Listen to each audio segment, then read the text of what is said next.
हाय नमस्कार लोगोफोर नोंथांमोन बयखौबो भिउ ब्लग इउटुब चेनेलाव बरायनाय जाबाय।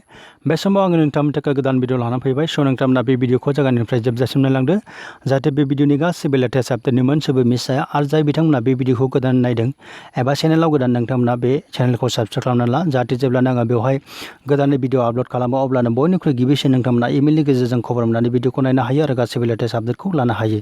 मानोना आङो बे चेनेलाव जेब्लायबो गोदान जब नटिफिकेशन भिडिअ लेटेस्ट आपडेट खालामबाय थायो। आरो नोंथांमोना बे चेनेलखौ नोंथांमोननि लोगोफोरजों शेयार खालाम जाहाथे बै मोनथियै सुबुंफ्राबो बे भिडिअखौ नायनायनि उनाव गासैबो लेटेस्ट आपडेटखौ लानो हायो। स' नोंथांमोना बे समाव आंजों लोगोसे नायफानो हागोन। जों नायोब्ला बेवहाय नुनो मोन्दों जे चिफ इन्सपेक्टर अफ फैक्टरिसनिफ्राय बेवहाय माखासे मानि रिक्रुटमेन्ट नटिफिकेशन दङ। बेवहाय माखासे मानि पस्ट दङ जे लवार डिभिजन एसिस्टेन्टनि थाखाय। आरो बेवहाय जोङो सेलारि मोननो हागोन आप टु 49,000 पार मान्थ आरो लोगोसे थागोन बेवहाय ग्रेड पे बायदि आदार एलाउन्सफोर थाफागोन। स' जोङो भिडिअनि सिङाव गासैबो बाथ्राखौ डिटेल्सै सावरायलांनि। नोंथांमोना बेखौ आंजों लोगोसे लासै नायफालांनो हागोन। भिडिअखौ जोबजासिम नायलांनो हागोन। स' जोङो बेवहाय नायनानै नुनो मोन्दों जे गोसो गुदुं सुबुंफोरनिफ्राय जे आसामनि सिटिजेननिफ्राय जे बेवहाय माखासे स्टेन्डार्ड फर्मनि गेजेरजों एप्लिकेसन इनभाइटेसन खालामनाय जादों। जे बेवहाय नायब्ला जोङो नुनानै मोनखाबाय जे बेवहाय लवार डिभिजन एसिस्टेन्ट होननानै बुंदों। नम्बर अफ पस्टआ बेयाव सारनि थाखाय दङ। जे ए नाम्बाराव नायोब्ला जोङो नुनो मोन्दों जनाल फेक्टरि अफिस बङाइगावआवहाय PWDनि थाखाय सासे बेवहाय रिजार्भेसन दङ। आरो बेयाव नायब्ला नुनो मोन्दों जे बेवहाय डिस्ट्रिक्ट फेक्टरि अफिस शिबसागराव वुमेननि थाखाय बेवहाय सासेनि रिजार्भेसन दङ। आरो जोङो बे जबखौ एप्लाइ खालामनायनि जे बैसोसिमा जे जों बेवहाय नायनानै नुनो मोनबाय जे 18 बोसोरनि उन्दैसिन बैसोनि सुबुङा बेवहाय एप्लिकेसन फिलआप खालामनो हानाय नङा। आरो जाय बेक्तिया 38 बोसोर थामहिनबा 38 इयार्सनि बांसिन एबभ बिथांमोनाबो बेवहाय एप्लाइ खालामनो मोननाय नङा।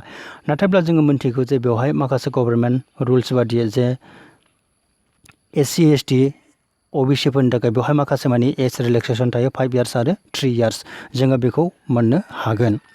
स' दानिया जोङो बेवहाय सेलारिखौ नायोब्ला जों नुनो मोन्दों जे बेवहाय 14,000निफ्राय जागायजेनगोन आरो जोङो 49,000सिम मोननो हागोन। आरो लोगोसे थागोन बेवहाय ग्रेड पे 6,200सिम जोङो बेवहाय ग्रेड पे मोननो हागोन।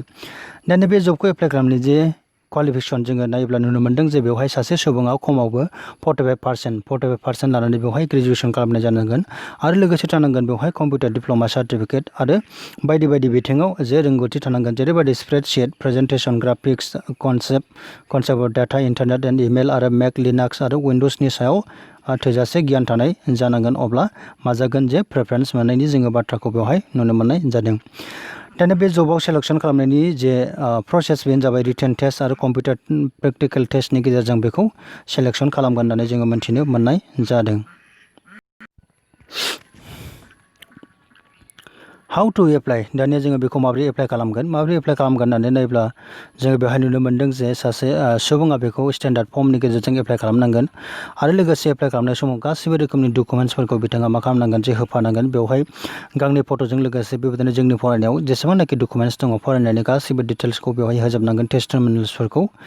आरो बे गासैबो डिटेल्स टेस्टिमनियल्सफोरखौ होजोबनायनि उनाव जोङो बबे एड्रेसाव दैथायहरनांगोन होननानै बुङोब्ला जोङो बेयाव नायनानै मोन्दों जे बेवहाय चिफ इन्सपेक्टर अफ फैक्टरिस आसाम भेकन्सि लख्रा गुवाहाटी 781040 जोङो दैथायहरनांगोन। स' लोगोफोर जुदि नोंथांमोना बे भिडिअखौ नायनायनि उनाव जुदि नोंथांमोननि क्वालिफिकेसनखौ गोरोबनाय मोनोब्ला नोंथांमोना बे जबखौ एप्लाइ खालामनो हायो। एप्लाइ खालामनायनि सिगां नोंथांमोना डिसक्रिपसन बक्सआवहाय अफिसियेल नटिफिकेसन दं। नोंथांमोना बेखौ डाउनलड खालामनानै फराय गासैबो डिटेल्सखौ फरायनायनि उनाव नोंथांमोना बेखौ एप्लाइ खालामनो हायो। जुदि नोंथांमोना बे भिडिअखौ नायनानै मोजां मोनदोंब्ला लाइक खालाम, कमेन्ट खालाम, शेयार खालाम। So thank you for watching this video. Bye bye.